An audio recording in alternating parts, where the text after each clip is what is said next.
Lenny the Llama's Loopy Adventures. Welcome to Grandma's Bedtime Stories.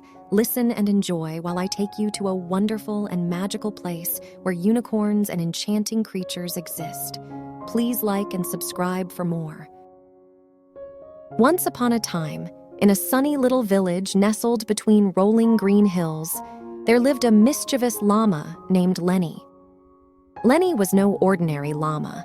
He had a twinkle in his eye and a penchant for getting into all sorts of trouble. His creamy white coat was always slightly disheveled, and his long neck and big eyes made him look like a mischievous rascal. Lenny lived on a farm with his best friend, a young boy named Timmy.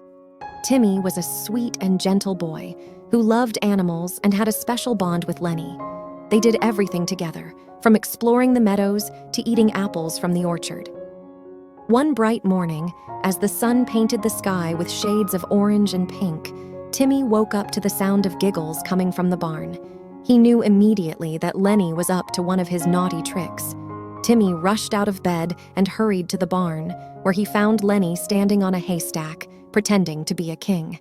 Lenny had a makeshift crown on his head, crafted from straw, and he was ordering the chickens to dance and the cows to bow before him. "Lenny, what are you doing?" Timmy exclaimed, trying hard not to laugh at his silly llama. Lenny turned to Timmy with a mischievous grin. "I'm the Llama King, Timmy. All animals must obey me." Timmy shook his head, his face still wearing a smile. "You're a naughty llama, Lenny. Come down from there." Lenny obeyed, but not before giving a dramatic bow. "As you wish, my loyal subject." As the day went on, Timmy and Lenny went about their usual chores. Timmy fed the chickens, milked the cows, and tended to the garden. Lenny, on the other hand, had a different idea of what he should do. He decided to play hide-and-seek with the goats. Lenny was an expert at hide-and-seek. His long neck allowed him to hide in the most unexpected places.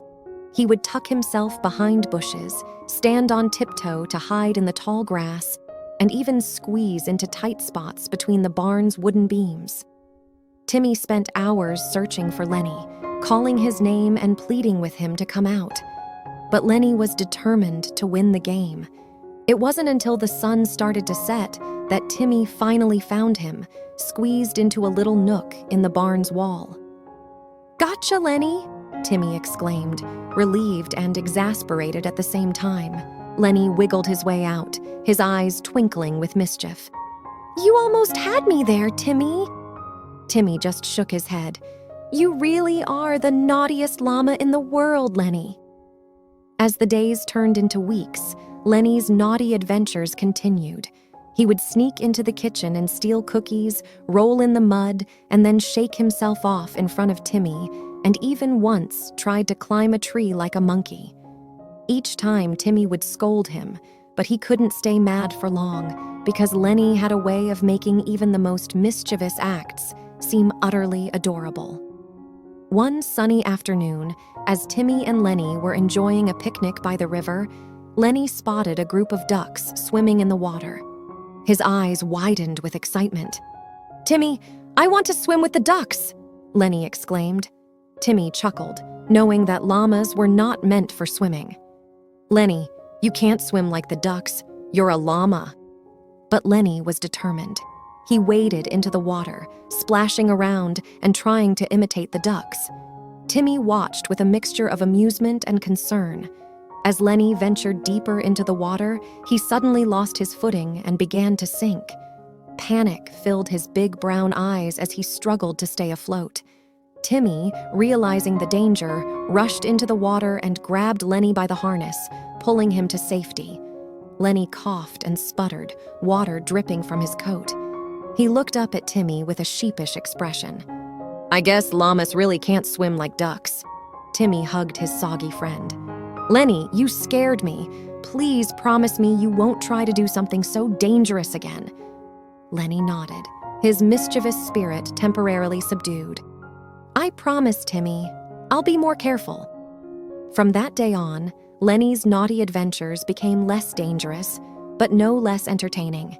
He would still sneak into the garden to nibble on carrots, chase the butterflies in the meadow, and occasionally try to wear Timmy's hat. As the years went by, Lenny and Timmy's bond grew even stronger.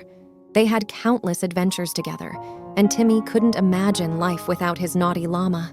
Lenny, in turn, had learned to balance his mischievous nature with a sense of responsibility and caution.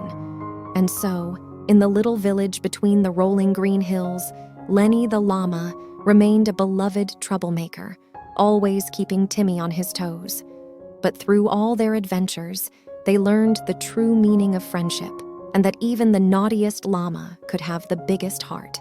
And they lived happily ever after, in their sunny little village, where the mischievous llama and his best friend, Timmy, continued to share endless laughter and love. The end.